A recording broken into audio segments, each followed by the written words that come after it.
you're building a whole library under your brand. And I'm sure some books do super well and some books probably don't. Just like in any piece of content that anyone puts out there. And so maybe 10, 15, 20 years from now, it's still going to be out there. People are still going to recognize your name and you're still going to have that income coming in for your entire life. Absolutely. And the thing with books, dude, is that I try to tell people whenever you write one manuscript, you have the opportunity to create 10 plus streams of income. You write one manuscript, you upload it into Amazon, Audible, Gumroad, Ingram Spark, all these like draft to digital, etc. Then you repeat the entire process in Spanish. Then you Hmm. repeat the entire process in French, Arabic, and stuff. So eventually, you actually do have an empire. Now, some books are going to sell very well. Other books aren't going to sell as well. But guess what? It will sell. If it's out there for a long period of time, you have to have the forever mindset. You have this book forever. Eventually, someone is going to discover this book. They're going to see what you're promoting, which for me, it's my website. They're going to come in, and now they're in the Armani Talks universe. Hmm. So my philosophy is like try to build a universe. That's what Pokemon does. Pokemon doesn't just have a cartoon show and that's it. They have a cartoon show. They have cards. They have Pokemon Go. You play that game, Pokemon Go? I did. I Yeah, me was too. too addicted to it. Yeah. Probably almost got into a car accident trying to catch some Pokemon, but that was You're 10 like, years no, ago. there's a Mewtwo right there. Um, so it's like when you have that universe building mentality, you think a little bit bigger. You don't just think like, oh man, my book didn't sell a lot like for this month. You're like, I have the book forever. So let's see what the numbers are in the grand scheme of forever. Man, I mean, with my book, I wrote it over 4 years ago, still selling. Actually, I am selling it more every single year. It has gradually increased with the amount of sales.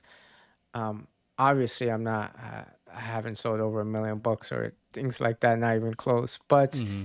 I've sold a good amount where I'm getting, residual income every single month. There hasn't been a month where I haven't sold a book. Mm-hmm.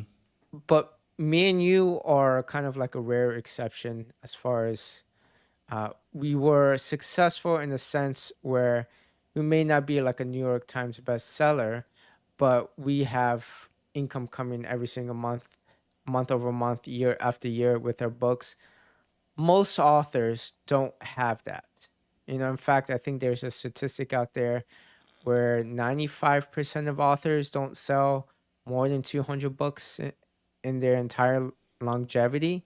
What do you think is the difference between a successful book and successful meaning it keeps on selling, you sell more than 200, you probably sell probably a few thousand, maybe over 10,000 books, to the ones who sell less than 200, they probably sell for a few months and then they're dead.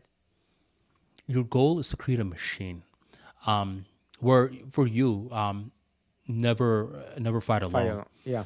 Your machine in many ways is Amazon, because Amazon's Hmm. really helped like working with you because you've like Especially with mental health and kids. yeah. I've dominated the categories and people search those categories. And then because people search those categories, uh, uh, people buy the books. Last month, I think I sold 65% of my sales was from Canada. That's crazy. Interesting. Hmm. The more that your book wins, the more Yeah. that I win too, because I'm in the Yeah, book. you're the first chapter on the Yeah. back. I have heard people say, I discovered you through Never Fight Alone. I was like, wow, that's pretty cool. But yeah, you have the Amazon machine Yeah. helping you in a positive way because you're dominating a niche. Yeah. Other people, like for me, my machine is like the whole Armani Talks thing where I have a YouTube channel, a podcast, and blogs. Hmm. This trifecta always promotes my books, and eventually, as the YouTube or the blog, they get picked up by the Google search engine. The book continues to sell over time. New York Times people, like let's say you sign with a publishing company like Penguin, they have their own machine built out too. They've Yeah. just been doing it for over like 50 years, right? So they've had time to lay down the infrastructure. Or my philosophy is you need to build some type of machine or you need to tap into a machine. Otherwise, you're not going to, like $200. I mean, how long have you been in for business for? If it's like 10 plus years and you've only sold 200 books, you really have to start building a machine.